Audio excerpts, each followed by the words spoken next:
Sir నమస్తే. నమస్తే అండి. సెప్టెంబర్ 2 పవర్ స్టార్ అభిమానులు అందరికీ ఒక పండగ రోజు లాంటిది అని చెప్పాలి. ఎందుకంటే ఆ రోజు పవన్ కళ్యాణ్ గారి పుట్టినరోజు. ఆయన జర్నీ చూసినట్లయితే తెలుగు తెర మీద ఆయనది ఒక సంచలనం, ఆయనది ఒక చరిత్ర. ఇప్పుడు చూస్తున్నాం రాజకీయాల్లో కూడా. ఆయన జర్నీ గురించి ఇటు సినిమాల్లోనూ ఇటు రాజకీయాల్లో పుట్టినరోజు సందర్భంగా విశ్లేషించమంటే మీరేం చెప్తారు? అంటే నిజానికి ఆయన చిరంజీవి గారి తమ్ముడిగా సినిమా రంగ ప్రవేశం చేశాడు. ఉమ్, అలాగే చిరంజీవి గారి తమ్ముడుగానే రాజకీయ ప్రవేశం కూడా చేశాడు. ఉమ్, అయితే చిరంజీవికి పవన్ కళ్యాణ్కి ఉన్నటువంటి తేడా ఏంటంటే ఉమ్, తను అంటే చిరంజీవి గారు ఎప్పుడూ సినిమాల్లో రాజకీయం మాట్లాడలేదు. ఉమ్, తెర మీద తన సినిమాల్లో తను అనుకున్నటువంటి రాజకీయ అభిప్రాయాలు మాట్లాడటం అనే పని చేసినవాడు ఉమ్, ఎన్టీ రామారావు గారు చేసేవాడు. అది ఆయనకున్న పొలిటికల్ ఐడియాలజీ, ఆయనకున్నటువంటి పొలిటికల్ డిఫరెన్సెస్ ఉమ్, అవన్నీ సినిమాల్లో మాట్లాడేవాడు. అది కొన్ని సందర్భాల్లో ఆయనకి ఇబ్బందులు కూడా తెచ్చింది. ఉమ్, అంటే సెన్సార్ పరమైన ఇబ్బందులు ఎదుర్కొన్నాడు ఆయన. ఉమ్, 4-5 సినిమాలకు ఆ గొడవలు జరిగినాయి. ఉమ్, అయితే చిరంజీవి గారు ఎప్పుడూ తెర మీద రాజకీయాలు మాట్లాడే ప్రయత్నం చేయలేదు. ఉమ్, కానీ పవన్ కళ్యాణ్ చేశాడు. పవన్ కళ్యాణ్కి చిరంజీవికి ఉన్న తేడా, ఉమ్, ఆయన ఖుషీ సినిమాలో అప్పుడే లిబరలైజ్డ్ ఎకానమీలోకి ప్రవేశిస్తున్నటువంటి దేశాన్ని, ఉమ్, దాని తాలూకా భవిష్యత్తు ఉమ్, ఎలా ఉండబోతోంది అనేది ఉమ్, ఒక పాటలో మాట్లాడే ప్రయత్నం చేశాడు. ఉమ్, ఆ ఓపెనింగ్ సాంగ్లో ఒక చిన్న స్కిట్ లాంటిది ఉంటుంది, స్ట్రీట్ ప్లే. ఉమ్, అలాగే జానీ సినిమాలో ఆయన ఒక పాత దొంగరాముడిలో పాట రీమిక్స్ చేశాడు, ఉమ్, రారోయి మా ఇంటికి. ఉమ్, అంటే రారోయి మా దేశానికి, ఆ, ఏదైనా ఉంది ఉమ్, తీసుకెళ్ళిపోవచ్చు ఉమ్, అని చెప్పి మార్కెట్ ఎకానమీ, విదేశీ కంపెనీలను వచ్చి మా దేశాన్ని దోచుకోండి అని చెప్తున్నట్టుగా ఉమ్, ఒక నేరేటివ్ని బిల్డ్ చేసి ఆ సినిమాలో రాజకీయ అభిప్రాయం చెప్పాడు ఆయన. ఉమ్, అలాగే మసీదులు, మందిరాలు ఉమ్, సంబంధించిన గొడవ జరుగుతున్న టైం అది. ఉమ్, దాన్ని కూడా ఆ సినిమాలో ప్రస్తావించాడు. అవును, జానీకి ఆయనే డైరెక్టర్ కూడా. అవును, నవాబులు నిర్మించిన నగరములుంటూ కులమతాల గొడవలు నీకెందుకురా అని ఒక పాట పెట్టాడు. అవును. మహారాజు అప్పుడు గారు నారాజు కాకురమ్మ అన్నయ్య. ఉమ్, ఆ టైంలో ఆయన కొంత గద్దర్తోనూ కొంత మాస్టర్జీతోనూ ట్రావెల్ అయ్యేవాడు. మాస్టర్జీ ఆయనతోనే ఉండేవాడు కూడా. ఉమ్, జానీ సినిమాలో ఆ పాటలన్నీ కూడా ఆయన కాలం నుంచి వచ్చినవే. ఆయన జన సాహిత్య నుంచి ఉమ్, అలా ట్రావెల్ అయ్యి పవన్ కళ్యాణ్ దగ్గర ఉన్నాడు. ఉమ్, ఆ తర్వాత పవన్ కళ్యాణ్ దగ్గర నుంచి బయటకు వచ్చాడు. ఉమ్, ఇది ఆయనకి చిరంజీవి గారికి ఉన్నటువంటి ఒక తేడా. ఉమ్, అయితే చిరంజీవి గారి తమ్ముడుగా ఆయన ఎంట్రీ ఇచ్చింది అరవింద్ గారి చేతుల మీదుగా. ఉమ్, ఈవీవి సత్యనారాయణ గారి డైరెక్షన్లో ఒక సినిమా, అంటే అక్కినేని నాగార్జున గారి మేనకోడల్ని హీరోయిన్గా పెట్టి, ఇతన్ని హీరోగా పెట్టి, అక్కడ అబ్బాయి ఇక్కడ అమ్మాయి అని ఏదో టైటిల్ పెట్టి సినిమా తీశారు. గీతా ఆర్ట్స్లోనే వచ్చింది. అవును, సరే, ఆ సినిమాలో ఆయన పెద్దగా జనాల్ని ఇంప్రెస్ చేసింది ఏమీ లేదు. ఉమ్, ఆ సినిమా ఆడింది కూడా ఏం లేదు, పెద్దగా పెర్ఫామ్ చేయలేదు ఆ సినిమా. ఒక రకంగా అది ఫెయిల్యూర్ సినిమా. అంటే ఈవి సత్యనారాయణ తాలూకా ఉమ్, కామెడీ నడిచినప్పటికీ ఉమ్, అది కూడా కొంత వివాదాస్పద కామెడీ కూడా నడిపారు ఉమ్, మల్లికార్జునరావు క్యారెక్టర్ మీద. ఉమ్. కాకపోతే సంచలనం అయినట్టుంది ఆయన ఫీట్స్ అయ్యి ఆ ఒరిజినల్ feats లాగా. అవి చేశాడు. అంటే మార్షల్ ఆర్ట్స్ వాటి మార్షల్ ఆర్ట్స్. ప్రదర్శన ఉమ్, కొంత జనాలను ఆకట్టుకుంది, కానీ ఉమ్, కంటెంట్ పరంగా అది పెద్దగా షో చేసింది ఏం లేదు. ఉమ్, అక్కడికి అంటే అందులో మల్లికార్జునరావు క్యారెక్టర్ పొలిటికల్గా కొంచెం కాంట్రవర్సీ అయింది. ఉమ్, అంటే దానిలో ఆయన వాడినటువంటి డైలాగులు ఒక సెక్షన్ని హర్ట్ చేసినాయి. ఉమ్, అలా కొంత సంచలనం అవుతుందేమో ఆ సినిమా అనుకున్నారు, కానీ అది కూడా పెద్దగా కాలేదు. ఉమ్, ఆయనకి కొంచెం అంటే రూట్ మార్చాలి, తనదైనటువంటి ఐడియాలజీ ప్రకారం సినిమాలు వెళ్ళాలి. ఉమ్, ఇదేమో వాళ్ళు డిజైన్ చేసినటువంటి షర్టు ఆయనకి వేశారు.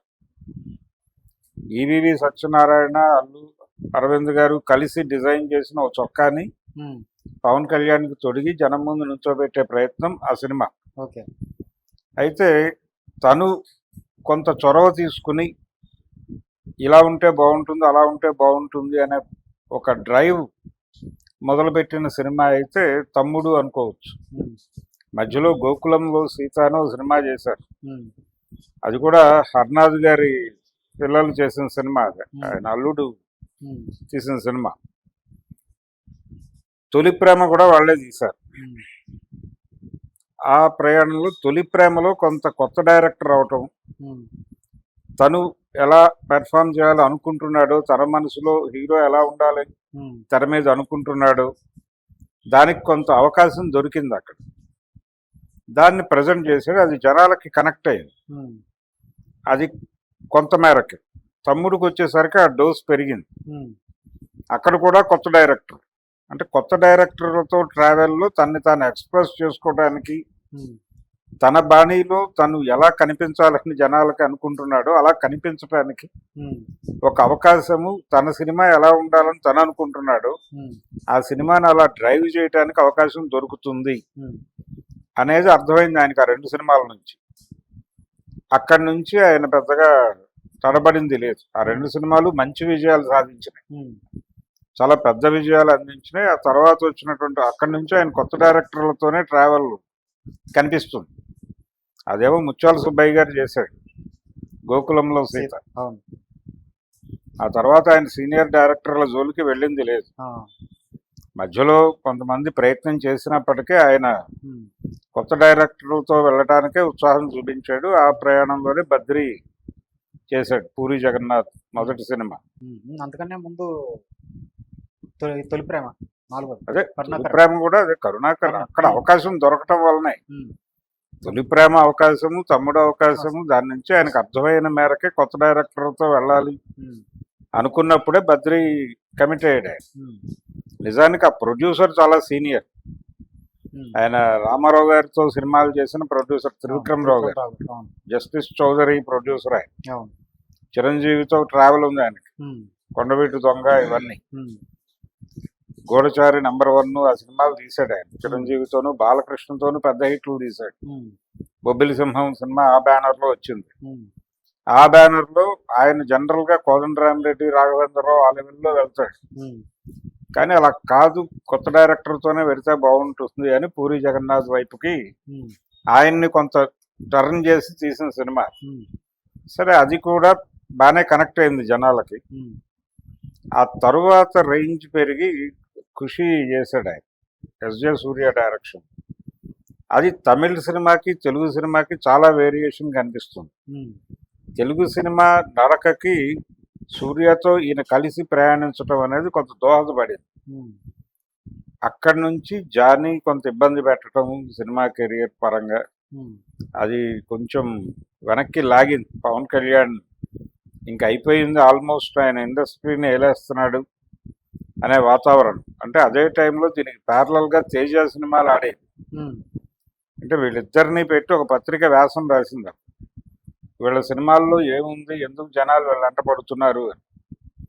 ఆ లెవెల్కి వీళ్ళిద్దరూ ఉమ్, టాక్ ఆఫ్ ది టౌన్లుగా మారారు. ఉమ్, అలా పవన్ కళ్యాణ్ దూసుకుపోతున్నటువంటి టైంలో జానీ సినిమా ఒక బ్రేక్ వేసింది. ఉమ్, ఆ బ్రేక్ వేసిన తర్వాత కూడా ఆయన డిఫరెంట్గానే వెళ్ళటానికి ట్రై చేశాడు. ఉమ్, గుడుంబా శంకర్ కావచ్చు, ఆ సినిమాలన్నీ ఉమ్, ఆయన క్యారెక్టర్ ఆయన అనుకున్న పద్ధతిలోనే నడుస్తుంది. ఉమ్, దాని నుంచి డీవియేట్ కాల. ఉమ్, ఆ తర్వాత ఆయన చేసిన 2-3 ప్రయోగాలు సక్సెస్ కాకపోయినా జల్సా సినిమా ఉమ్, మళ్ళీ అరవింద్ గారి బ్యానర్లోనే ఒక హిట్ కొట్టాడు అవును. త్రివిక్రమ్తో. ఉమ్, అక్కడి నుంచి త్రివిక్రమ్తో ఆయన జర్నీ మొదలైంది. ఉమ్, ఎప్పుడైతే త్రివిక్రమ్తో జర్నీ మొదలైందో అప్పటి వరకు ఆయన కాంపౌండ్లో ఉన్నటువంటి కొంతమంది నిష్క్రమించారు. ఉమ్, ఇందాక చెప్పినటువంటి మాస్టర్జీ వీళ్ళందరూ కూడా తర్వాత ఉమ్, బయటకు వచ్చారు దానిలో నుంచి. ఉమ్, అది వాళ్ళు ప్రైవేట్ టాక్లో అంగీకరిస్తారు కానీ పబ్లిక్ టాక్లో ఆ విషయం ప్రస్తావించడానికి ఇష్టపడరు. ఉమ్, అలాగే గద్దర్తో కూడా ట్రావెల్ ఉంది వీళ్ళ నుంచి. ఉమ్, అయితే త్రివిక్రమ్తో ట్రావెల్ మొదలైన తర్వాత ఆయన రాజకీయ అభిప్రాయాలు, ఉమ్, తాత్విక అభిప్రాయాలు మారుతూ వచ్చినాయి. ఉమ్, ఆ మార్పు అలాగే ఆయన ప్రపంచాన్ని అర్థం చేసుకుంటున్నటువంటి దశలో ఈయన ప్రజారాజ్యం అనేటువంటి పార్టీని ప్రారంభించారు చిరంజీవి గారు. చిరంజీవి గారు. ఉమ్.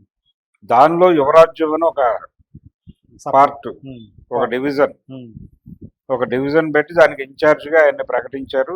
అయితే అప్పటి వరకు అంటే పవన్ కళ్యాణ్ ఎంట్రీ ఇచ్చే వరకు ప్రజారాజ్యం తాలూకా వ్యవహారాలన్నీ చాలా పాసివ్గా ఉండేవి.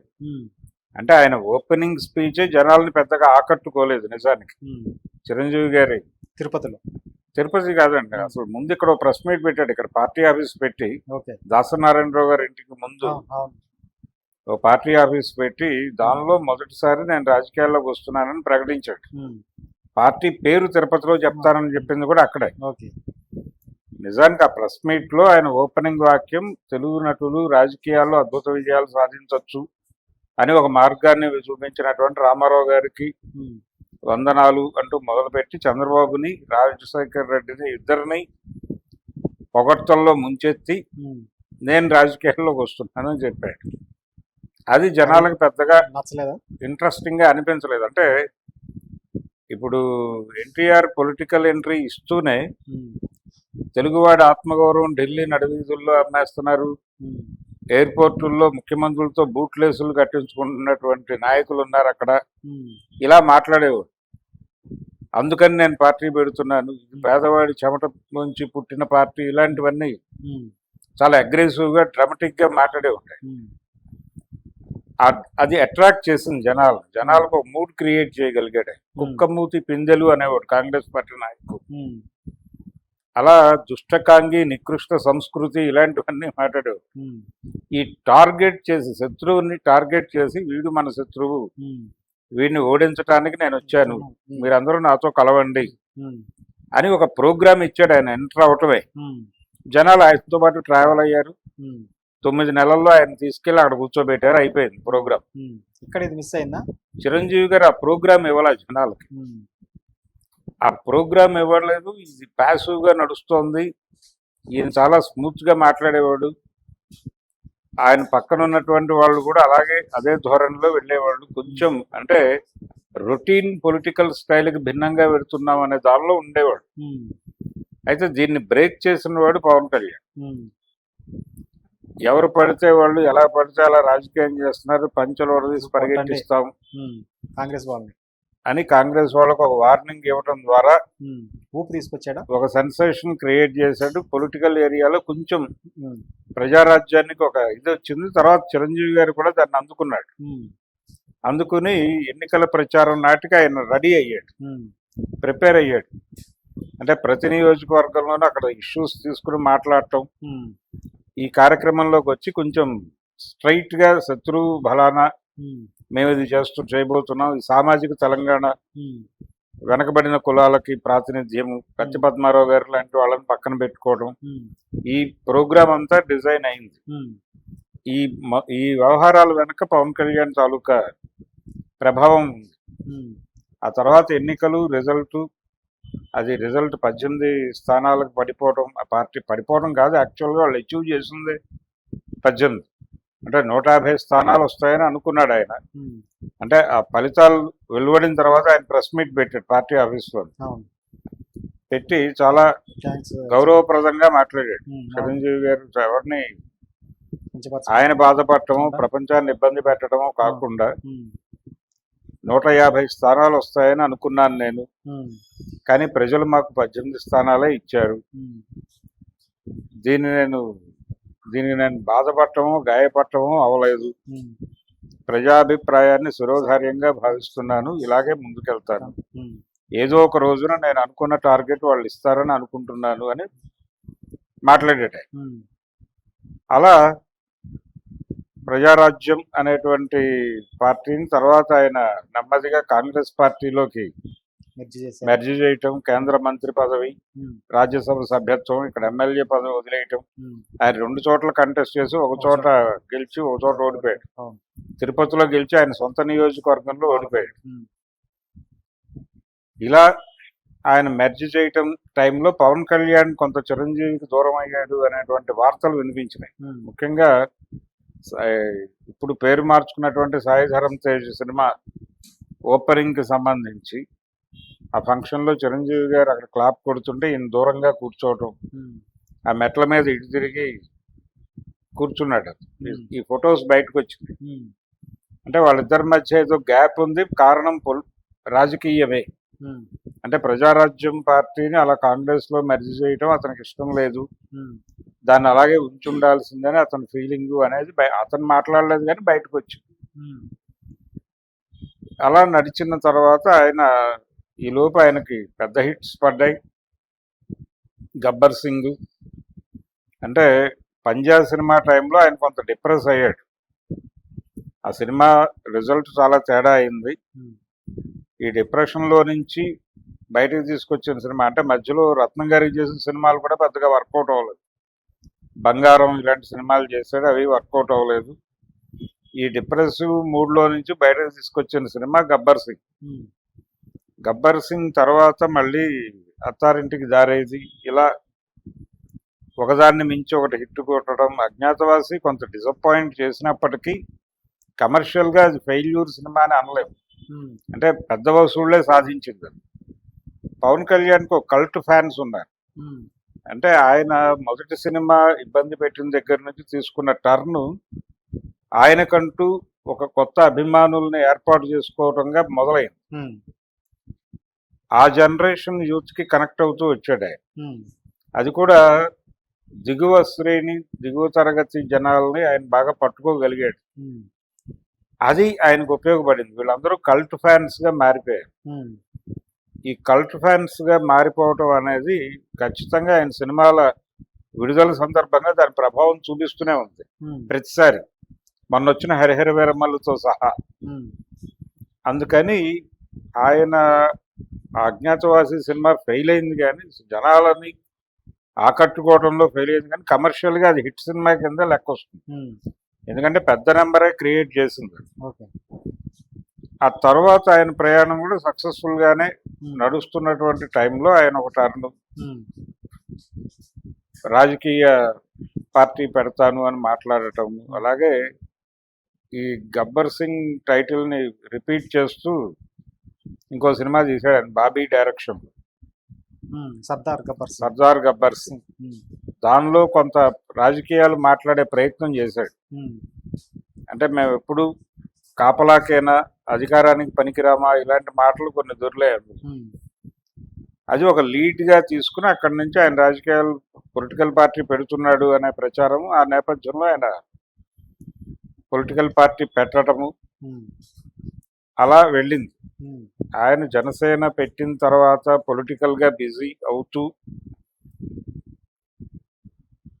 నరేంద్ర మోడీ గారిని కలవటము 2014 ఎన్నికలకి ముందు నరేంద్ర మోడీ నేనే వెళ్ళి కలిశాడు. కలిసిన తర్వాత ఈయన చాలా సన్నిహితంగా మాట్లాడుకున్నారు.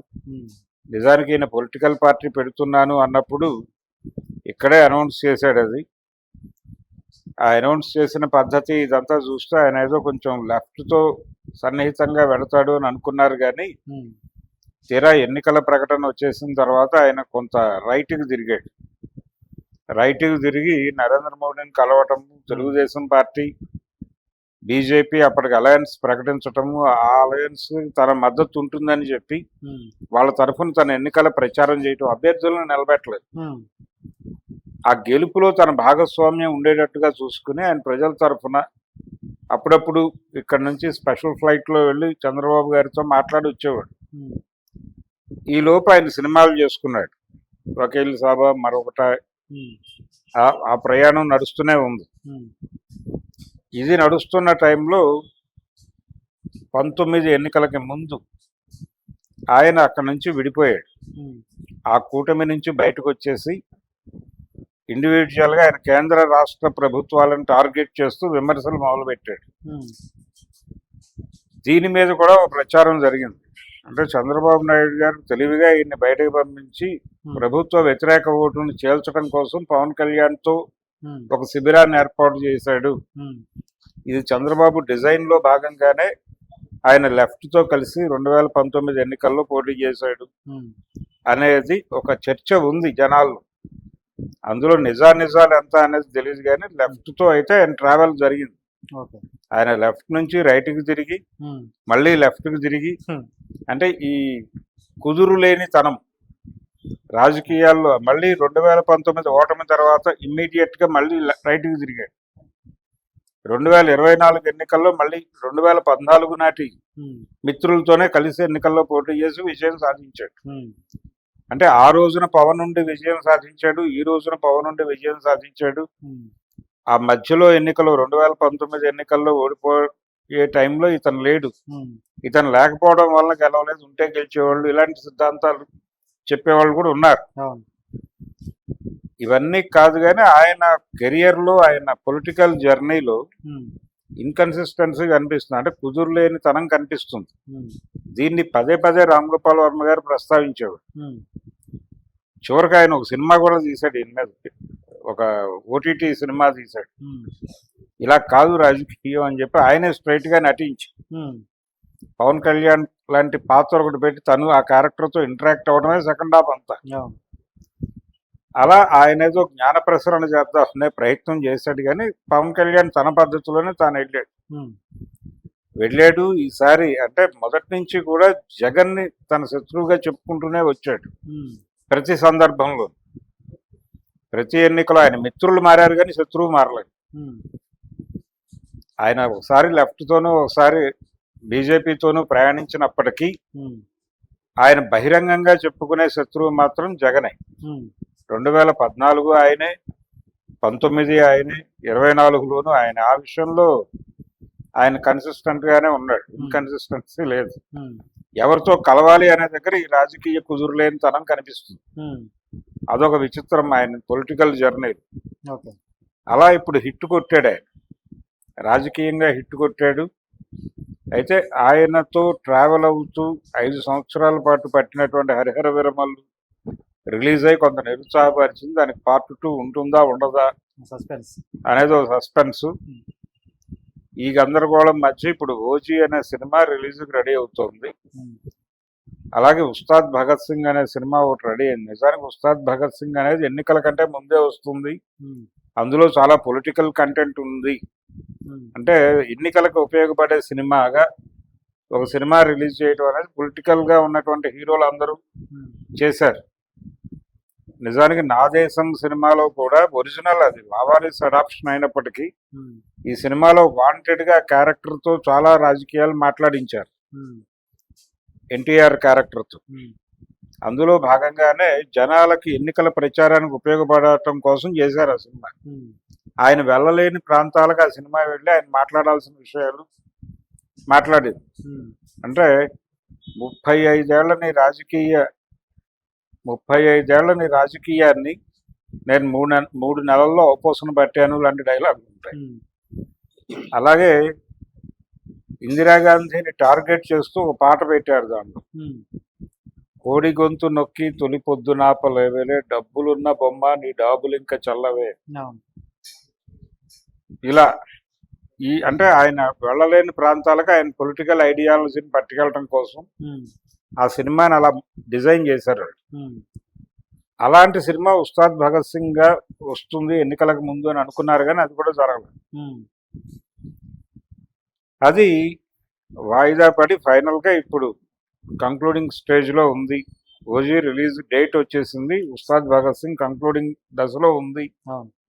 ఏ క్షణమైనా అప్డేట్ రావచ్చు అనే పరిస్థితిలో ఉంది. అది బర్త్డే, రేపు ఆయన పుట్టినరోజు.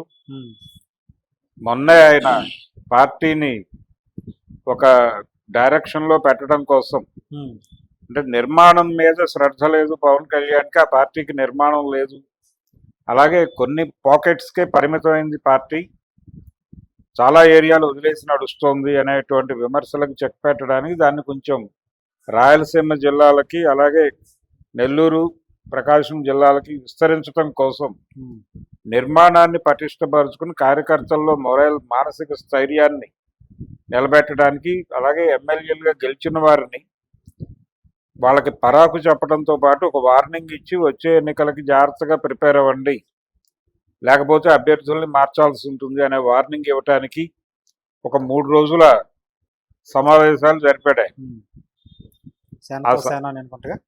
జన ఆ, సేనతో సేన అని. సేనతో సేనాని అనే టైటిల్తో జరిగినాయి. ఉమ్, ఈ సేనతో సేనాని కార్యక్రమం చాలా సక్సెస్ఫుల్ గా నడిచింది అని, ఉమ్, అంటే వాళ్ళందరూ కొంత ఛార్జ్ అయి బయటకు వచ్చినట్టుగా మాట్లాడారు. ఉమ్, వచ్చే ఎన్నికల్లో సీన్ ఎలా ఉంటుంది అనే దాని మీద రకరకాల స్పెక్యులేషన్స్ ఉన్నాయి. ఉమ్, అంటే నరేంద్ర మోడీ గారు చంద్రబాబు గారి ప్రమాణ స్వీకారం సందర్భంగా చిరంజీవిని పవన్ కళ్యాణ్ని ప్రత్యేకంగా పక్కకి తీసుకొచ్చి అభివాదం చేయటం అనే దాన్ని, అది జనంలో రిజిస్టర్ అయింది ఆ ఫోటో. మేబీ రాబోయే ఎన్నికల్లో చంద్రబాబుకి చెక్ పెట్టడానికి పవన్ కళ్యాణ్ని రైజ్ చేస్తాడా, ఉమ్, చంద్రబాబు రేపు పొద్దున బీహార్ ఎన్నికల్లో ఏదైనా తేడా జరిగితే టోన్ మార్చే ఛాన్స్ ఉందా, టోన్ మారిస్తే అప్పుడు అవసరమైతే జగన్ని పవన్ని కలిపి చంద్రబాబుకి చెక్ పెట్టడానికి బీజేపీ ఏమైనా రాజకీయ వ్యూహం నడిపిస్తుందా, జగన్ కూడా వాళ్ళ కాంపౌండ్లోనే ఉన్నాడు కాబట్టి. ఇలాంటి రకరకాల స్పెక్యులేషన్స్ మధ్య ఆయన విశాఖ సమావేశంలో నేను జాతీయ పార్టీగా జనసేనని డ్రైవ్ చేయబోతున్నాను లాంటి కొన్ని ఉమ్, ప్రకటనలు చేశాడు ఆయన. ఉమ్, అంటే పొలిటికల్గా తను మరికొంతకాలం బలంగా నిలబడే ప్రయత్నం చేస్తున్నాడు. అలాగే కూటమి 15 సంవత్సరాలు ఉమ్, కొనసాగుతుంది మైత్రి బంధం లాంటి ప్రకటనలు చేశాడు. ఉమ్, రాజకీయ ప్రకటనలు ఈ రోజు మాట్లాడింది రేపు కాదన్నా పెద్దగా జనం పట్టించుకోరు. ఉమ్, కాబట్టి ధైర్యంగా ఆ మాట అయితే చెప్పేశాడు ఆయన. రిపీటెడ్గా చెప్పాడు 3-4 సందర్భాల్లో. అవును. అలా ఒక పొలిటికల్ జర్నీ సక్సెస్ఫుల్గా నడపగలను అనే కాన్ఫిడెన్స్తో నడుస్తున్నాడు ఇప్పుడు. మరి ఈ పుట్టినరోజుకి ఆయన సినిమా నటుడు, సినిమా తప్ప నాకు వేరే ఆదాయం లేదని చెప్తున్నాడు ఆయన. అవును. కానీ ఇప్పుడు కనిపిస్తున్న లైనప్లో ఉస్తాద్ భగత్ సింగ్ చివరి సినిమాగా కనిపిస్తోంది. మరి ఇంకొక సినిమా కమిట్ అవుతాడు, అది పొలిటికల్ సినిమా అయ్యే అవకాశం ఉంది అనేటువంటి ఒక స్పెక్యులేషన్ అయితే ఉంది. ఉమ్, చాలామంది డైరెక్టర్లు